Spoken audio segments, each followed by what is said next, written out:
Kenaikan uang kuliah tunggal atau UKT yang ugal-ugalan sudah terasa dampaknya. Sejumlah mahasiswa baru di beberapa universitas negeri mengundurkan diri, seperti yang terjadi pada Nafa Zahra Mutmainah di Sumatera Utara.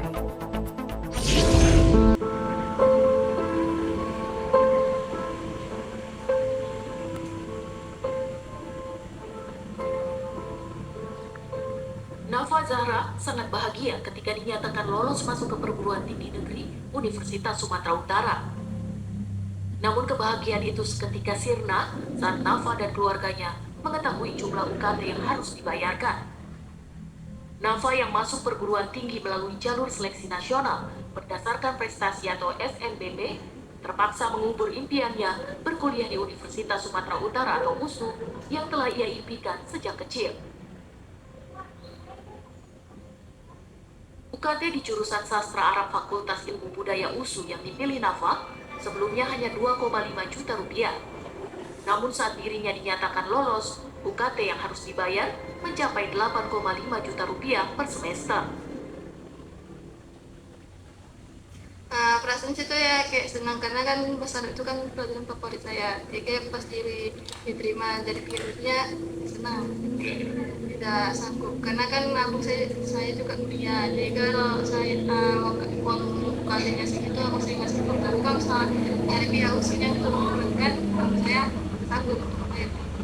Kecewa. Aduh, pada sekarang ternyata naik gila-gilaan ya.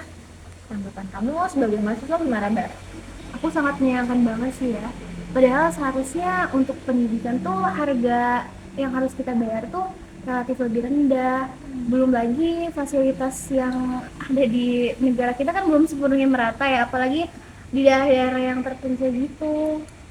Itu juga. Kalau misalnya dari aku sih, seharusnya ya pemerintah bisa ngambil tindakan nih soal kenaikan ini. Karena nggak semua orang ataupun mahasiswa bisa menerima kenaikan UKT yang tiba-tiba melonjak kan. Contohnya aja kayak di video tadi. Sangat disayangkan banget nggak sih harus putus berkuliah karena kurang biaya. Banget sih ya, aku sedih banget sih pas tadi nonton berita itu kayak mau berpendidikan aja disusahkan banget, itu kita disulitkan banget. Tapi menurut kamu nih dari semua masalah-masalah ini tuh ada nggak sih positifnya tuh?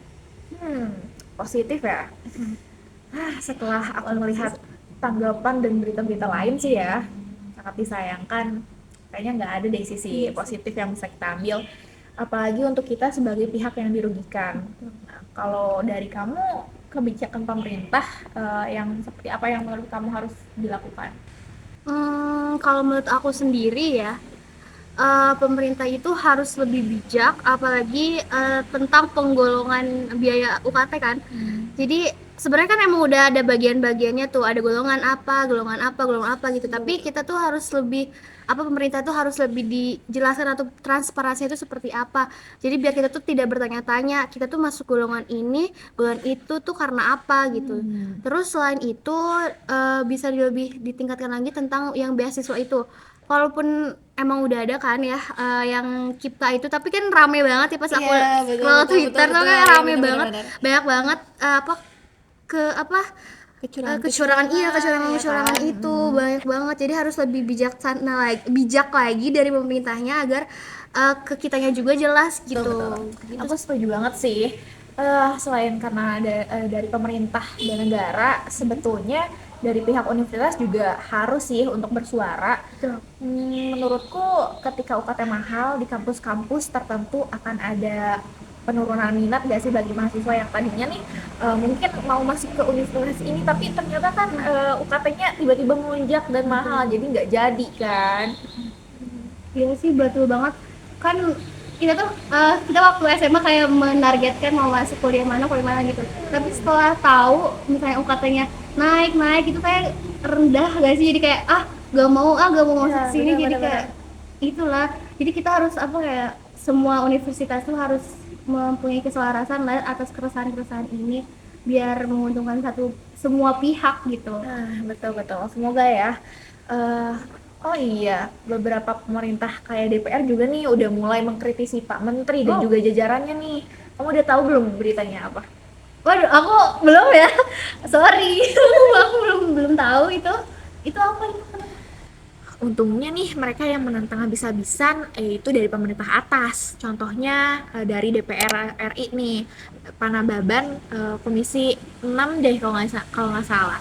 Beliau itu mengajukan pendapat untuk mengusulkan banding. Misal kalau misalnya mahasiswa-mahasiswa ini tidak mau adanya kenaikan UKT gitu, karena kan kalau misalnya ada kenaikan UKT itu dari orang tua para murid juga atau mahasiswa juga kan belum menyanggupi gitu. Nah, pihak universitas juga harus mau untuk menerima usulan banding ini. Selain Pak Nababan, ada juga nih Bu Anita ya dari Komisi 5 DPR yang mau untuk KPK mengusut atau memeriksa dana APBN yang turun di Kemendikbud, karena dari atas ke bawah itu dananya sangat-sangat kurang stabil ya begitu. Bagus sih kalau misalnya aspirasi-aspirasi kita itu udah tersalurkan ke pihak yang seharusnya didengarkan.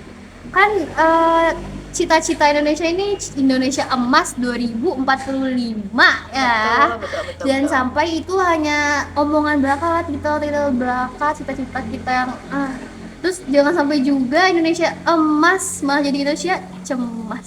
Jangan dong, jangan sampai dong. Jadi semoga apa yang tadi kita bicarakan itu bisa membuahkan hasil bahwa orang-orang yang merasa dirugikan ini, terutama mahasiswa itu bisa diuntungkan gitu. Jadi kita sama-sama enak lah. Jadi jangan ada yang merasa kesusahan sendiri gitu. Tuh, aku super duper sangat setuju.